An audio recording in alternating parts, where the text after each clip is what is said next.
Buenas tardes, buenos días. Damos comienzo a la 11ª sesión, Desasidos y libres. Aún estamos en el tema del desasimiento, según el maestro Eckhart. Desasidos y libres. Una pareja de adjetivos calificativos muy recurrentes como pareja en el maestro Eckhart. No es una ocurrencia inocente, es una expresión que por lo recurrente que es, se ve que está bien pensada y bien expresada. Quien es desasido, quien realiza verdaderamente el desasimiento pleno y total de todo, de sí mismo, incluso hasta de Dios, es quien es también plena y totalmente libre.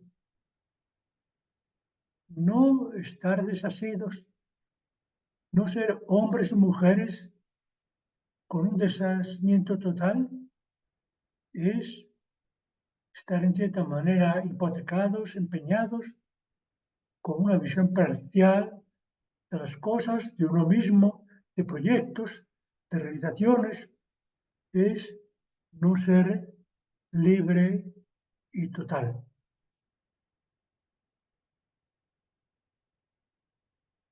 Libertad es la cualidad, diríamos así, subsecuente al desasimiento.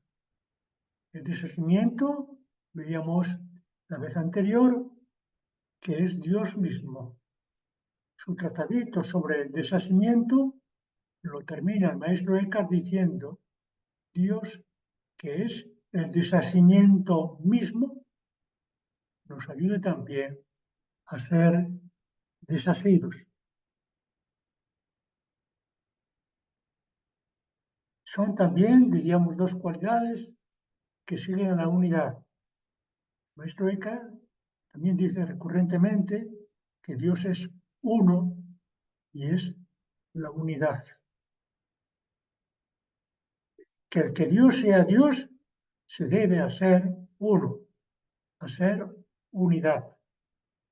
Pues también podríamos decir a que Dios sea Dios se debe desasimiento total, esa inmovilidad de que él habla, ese ser único y total que no necesita ya de ninguna introducción, de ninguna mejora, de ninguna actualización, de ningún cambio, sino que es lo que es ya plena y totalmente. Y por lo tanto es el ser, y al ser es la libertad por antonomasia, es la libertad total. Es precisamente la libertad que da el ser uno, único y total. Enfatizada así esta pareja de calificativos desasidos y libres como una propuesta muy actual, muy moderna, muy atractiva también, sobre todo el término libertad, para el mundo de hoy, en el mundo de hoy, me parece también importante enfatizar la ideal que tiene el maestro Eckhart y que expresa del ser humano, del hombre y de la mujer. Desde un principio, pero también cuando aborda el tema del desasimiento, va a enfatizar que el ser humano, hombre o mujer, que aspira al desasimiento total, por lo tanto a su realización total en libertad y a su libertad total, es un ser humano ecuánime, recto, honesto, transparente, bien encaminado desde el principio, bien dispuesto, recto, íntegro, total. Me parece muy importante observar, subrayar, que este tipo de calificaciones que utiliza y calificativos suenan y son en primer lugar calificativos, diríamos así, de un nivel humano.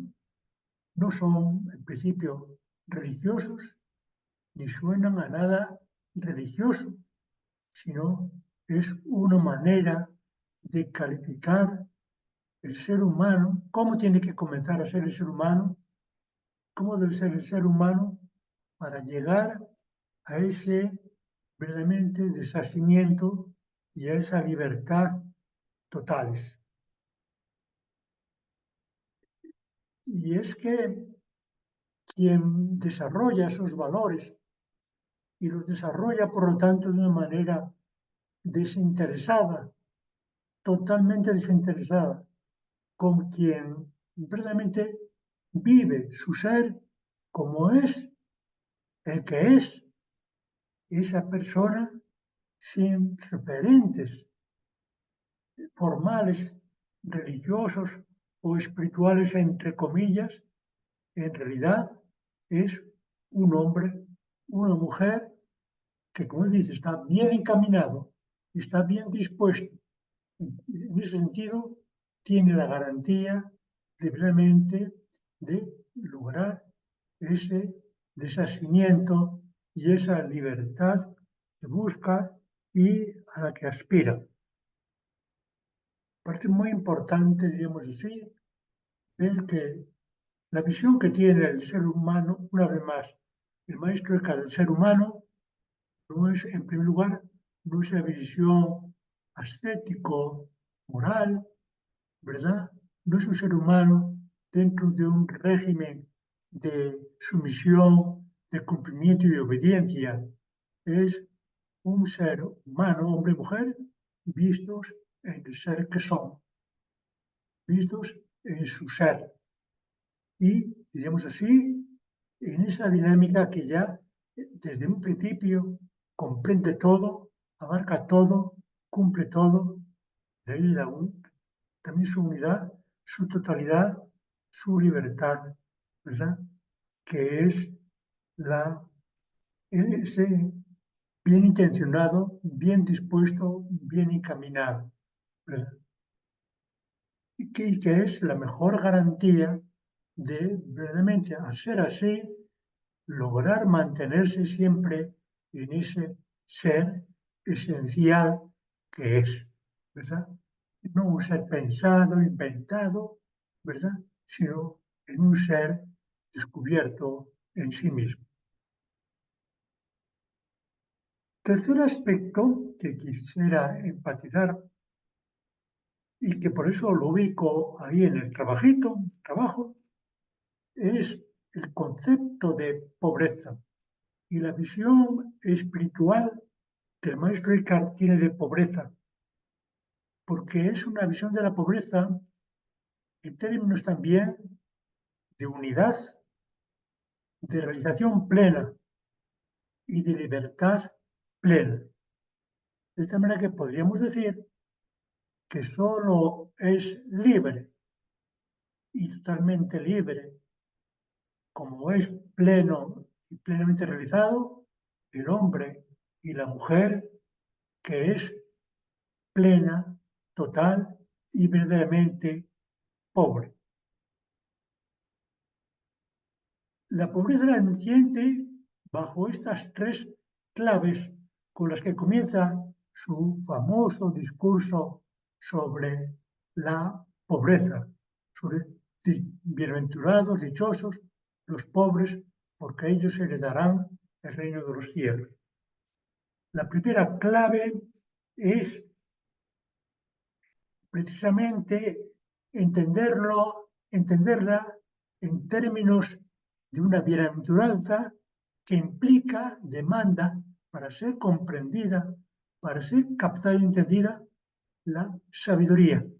Comienza diciendo la bienaventuranza se expresó en términos de sabiduría. Esa sabiduría es la forma no dual, auténticamente espiritual, experiencial de entender la pobreza. La pobreza, abrazada, así entendida, no es la pobreza, ¿verdad?, que es conclusión de un razonamiento o incluso de una convicción moral. Es muchísimo más. Es una condición de ser, y es, yo diría, un estado de ser y una manera de ser que brota ante todo y sobre todo de esta manera espiritual, es decir, sabia, diríamos entre comillas, sobrenatural, entre comillas, ¿verdad?, de entender la pobreza. La pobreza solamente se puede entender en esos términos en que es expresada. Segunda clave que reafirma esta primera. Hay dos formas de entender y valorar la pobreza. La pobreza que él llama interior y la pobreza exterior. Por la pobreza interior entiende esta pobreza precisamente este ser uno, único, total, no conceptualizable, totalmente autosuficiente, totalmente en el sentido autónomo, que no necesita de ningún, digamos, añadido más. Es en ese sentido la pobreza, una vez más, fruto de una visión no dual, ¿verdad?, de lo que es el ser humano y de lo que es la realización de todo ser humano. Por pobreza exterior entiende la pobreza, incluso dice él, la que vivió Jesús. Dice que es de un gran valor, la que vivió, diríamos así, en términos convencionales y normales, la que practicó y la que practican muchos hombres y mujeres inspirados religiosamente en las diferentes religiones y en el caso también particular del cristianismo. Pero esta pobreza exterior, por moral que sea, por muy buena e importante que sea moralmente hablando, siempre, diré, siempre es dual, siempre implica esa dualidad y no es verdaderamente la realización interior única y total. Y él dice, la pobreza de la que vamos a hablar en este sermón es esta pobreza interior, no es la pobreza como virtud o valor moral y como ideal moral, sino la pobreza como el ser total del ser humano. Y tercera clave, entonces, él dice, no se extrañe de que, lo dice a sus oyentes, por dos veces, al principio y hacia el final del sermón, no me entiendan este enfoque, esta manera de hablar, atraídos por la pobreza como valor exterior, ¿verdad? Y él dirá, porque para entenderla en el fondo hay que practicarla, hay que vivirla, hay que experimentarla, hay que ser, para entender la pobreza de espíritu, hay que ser ya en cierta manera pobre de espíritu. Es estar identificado ya no mentalmente, intelectualmente, sino espiritual, totalmente, integralmente con esa pobreza. Así, digamos, formuladas estas tres claves, comienza a decir, entonces, ¿qué entiende por pobreza? Y es muy importante, comienza con una definición de su maestro, Alberto Magno. Y dice Alberto Magno que la pobreza o pobre es aquel al cual no contenta, no satisface todas las cosas creadas. Y dice, es una buena definición, aquel al cual no satisface, ¿verdad?, todas las cosas creadas, aún teniéndolas todas. Él dirá, pero voy a dar una definición mejor. Pobre es aquel que no quiere nada, no sabe nada, no tiene nada. Y estos tres aspectos los va a ir comentando durante el sermón y los va a subrayar y a enfatizar de la manera más radical. Literalmente hablando, para él, pobre es el que no quiere nada, ni siquiera aspira, diremos así, a ser como Dios, ni siquiera tiene la aspiración a ser un hombre o mujer que posean a Dios o que tengan a Dios. También es el que no sabe nada, porque la espiritualidad como dimensión espiritual del ser humano es una dimensión, una vez más, no conceptualizable, por lo tanto, en ese sentido, no intelectualizable y no en el sentido no razonable, y entonces no hay un conocimiento de tipo conceptual, intelectual, racional que pueda dar cuenta de ella, si no es el conocimiento experiencial, directo, inmediato y total.